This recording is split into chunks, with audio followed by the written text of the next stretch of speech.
Hello, my name is Nina K. Moore. I am a Toronto-based anxiety coach, and I'm going to share my lived experience of calling in sick when I was struggling with anxiety as a classroom teacher for the Toronto District School Board. So a little context, I formally resigned last year and I am doing this work full-time.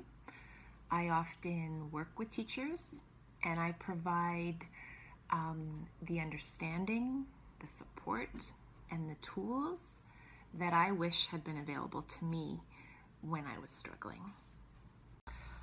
Although we are slowly starting to better understand, I think, the mental health needs of our students, of their families, it is my experience that there is still very much a lot of stigma, strong culture of silence when it comes to meeting the needs of our frontline educators.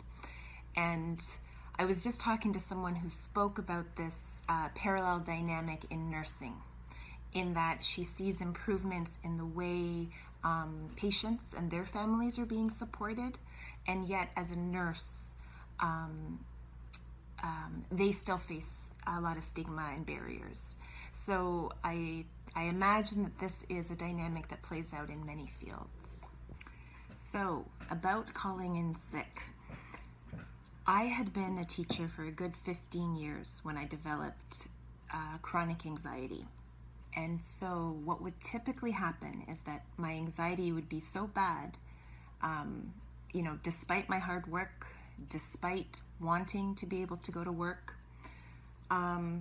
that I'd be left with two choices. The first one being I could go to work, knowing that I could not meet the needs of my students in this state, knowing that the day was going to be agonizing, both physically and mentally. Or my second choice was that I could call in sick.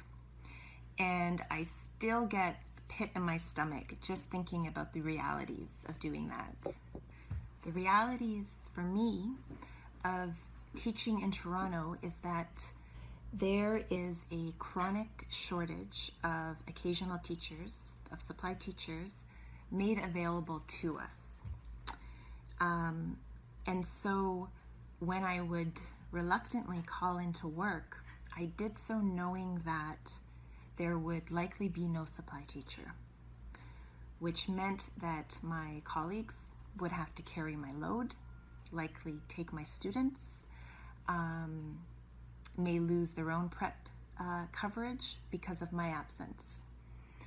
I knew what this meant for my students, and I knew that my reputation as a dependable teacher, a dependable colleague, was dwindling. So now, how's that for anxiety? You now have this secondary layer, what I call the anxiety about the anxiety. And so the truth is that there can be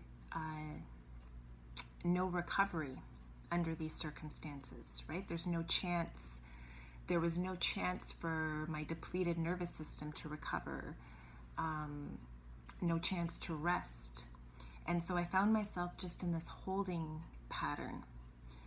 And I imagine that many teachers experience the same dynamic of, choosing to either go to work or choosing to stay home, but then it's an agonizing day because you're worried about the fallout that you'll face the next day. So, dearest teachers, if my experience echoes yours at the moment, I'm so very sorry. You are not alone, but it can certainly make it feel like that, I know. I offer confidential support to teachers as an anxiety coach. So together we'll look specifically at the circumstances, at the barriers that you're facing. Together we'll come up with a plan. We'll find you the supports the routines that you need. We'll find a community, your allies, figure out how you can have some downtime, bank some joy, rest your nervous system.